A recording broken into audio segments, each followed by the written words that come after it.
ครับวันนี้มาทันดำกรีนพอดีครับนี่จังหวะดำกรีนใส่ดินพอดีครับนี่ครับดามได้ที่ดำกรีนครับนี่งานของ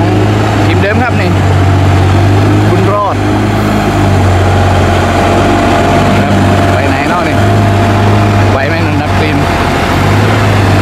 นี่ครับอ๋อน่าจะมาแต่งทางครับนี่ทางเดะลงแล้วครับนี่แต่งทางนิดหน่อยครับนี่หรือไปจอดก็ไม่รู้ขึ้นไปแล้วครับขึ้นเนินไปแล้วอ๋อตกแต่งทางนะครับ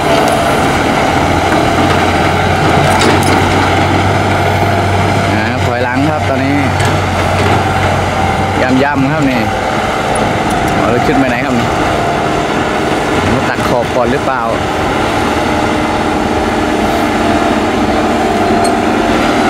เปลี่ยนตำแหน่งพอดีครับนี่ทีใหม่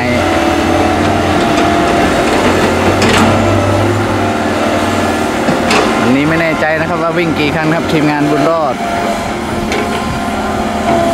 ดีหน่อยมาทันดำกรีนครับนี่ช่องดังอีกช่องหนึ่งครับดำกรีนหรือเสียตุงครับ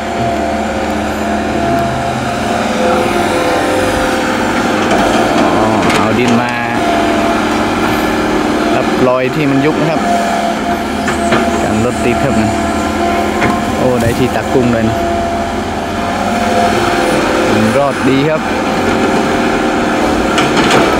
SK 120ครับนี่โตบุโก้ยูตันนี่ครับนี่เอาอีกคันออกมาครับคันใหม่ยังไม่เห็นครับนี่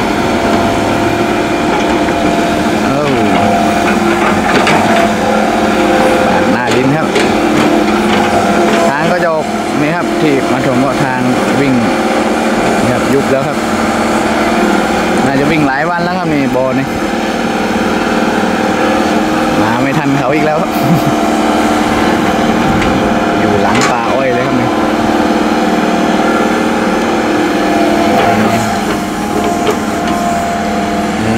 ใช้ดินช่วยกบครับ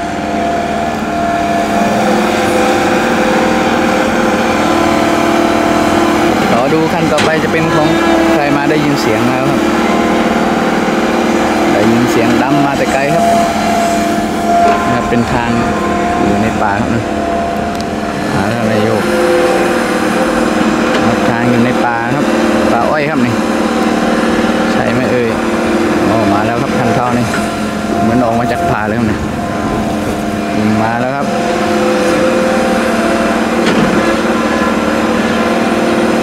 โยกนิดหน่อยครับนี่บอกว่าทางไม่ได้สดชื่นเหมือนทางราดยางครับนี่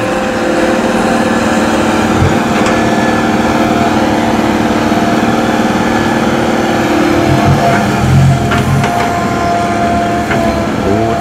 ก่อนครับนี่ทำทางให้ดีๆก่อนครับก่อนรถจะลงครับเดี๋ยวมีการติดมาจะลำบากครับต้องให้รถไหลลื่น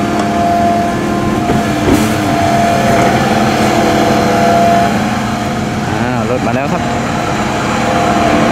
สำนักก่อน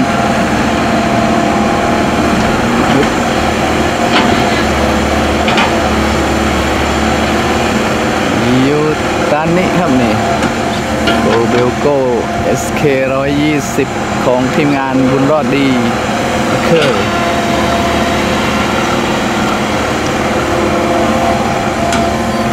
หนึ่งในทีมแบ็คโฮของบ้านกวดครับนี่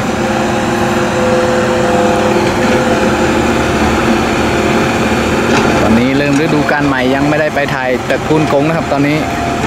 ยังไม่เห็นออกครับหรือออกแล้วแต่ยังไม่เจอครับตอนนี้โคหนึ่งก็ออกแล้วครับบุญรอดก็ออกแล้วครับตอนนี้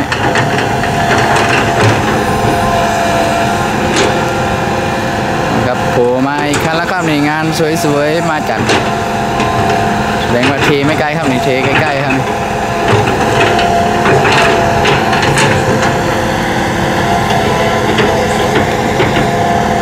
ค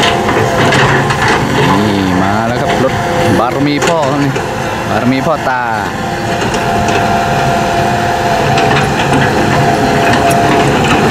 สวยๆครับบางทีดูสติ๊กเกอร์คันไหนหลายๆก็ดูไปก็เพลินดีครับนี่สติ๊กเกอร์อันนี้ทีมงานไม่ซิ่งกระทรายครับนี่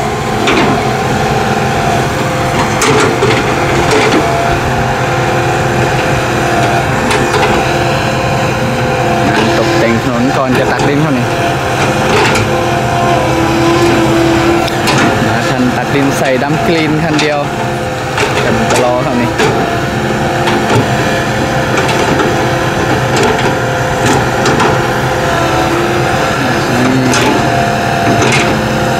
ให้วิ่งสะดวกสบายไม่รีบครับไม่รีบตัวความปลอดภัยของรถดำด้วยครับนี่ตอนนี้ก็มารอ3 คันแล้วครับนี่ระหว่างตกแต่งถนนอยู่ครับมารอ3 คันแล้วครับ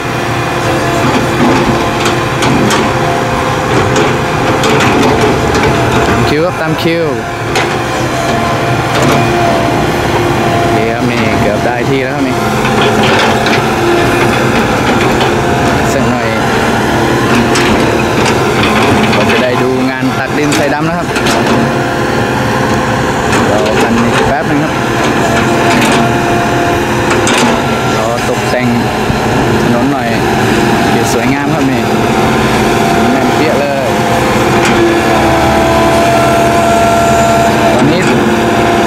ตอนนี้บุญรอดทำงานไม่ห่างจากทีมงานของโคหนึ่งครับนี่ใกล้ๆกันครับเลยประมาณ2 โล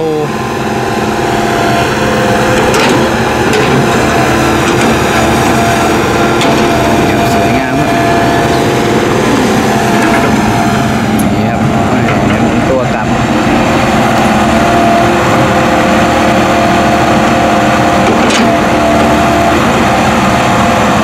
ใหม่หรือเปล่า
เสร็จแล้วนี่ตกแต่งเกือบเสร็จแล้ว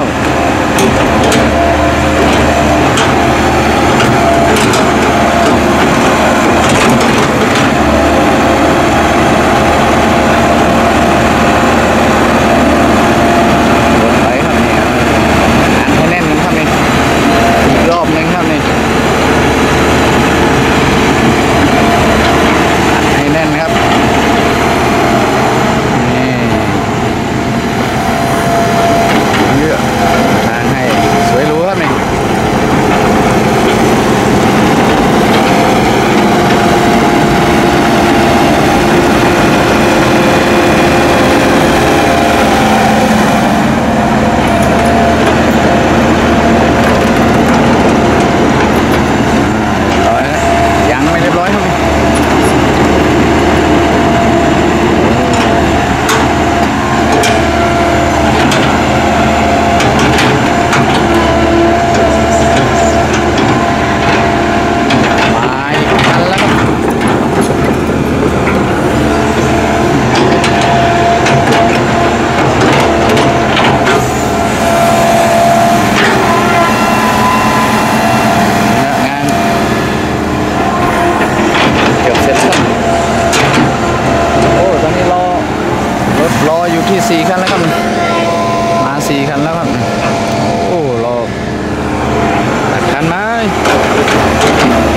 สีควันสายควันหรือสีควันกัน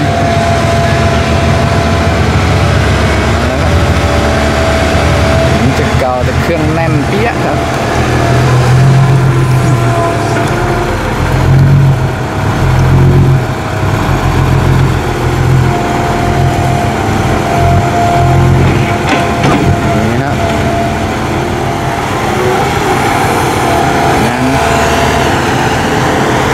สวยนะครับไปหาถ่ายรูปให้ดูก่อนนี่นะครับไปแล้ว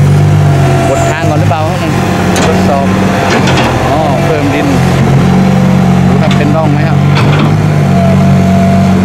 เดี๋ยวมาใส่ไม้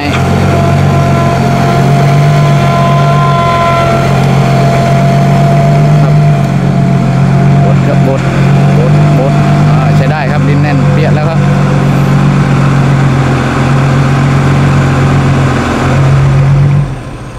ถอยนี่ครับเป็นสูตรเขาใช้รถดินบดให้แน่นครับนี่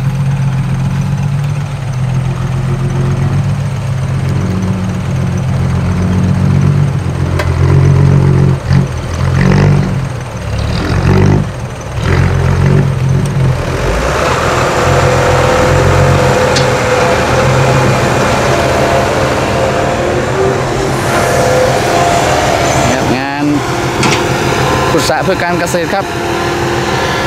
ฝากกดติดตาม Subscribe กดกระดิ่งให้ด้วยนะครับถ้ามีคลิปใหม่ๆเชฟจะให้นำมาให้รับชมครับ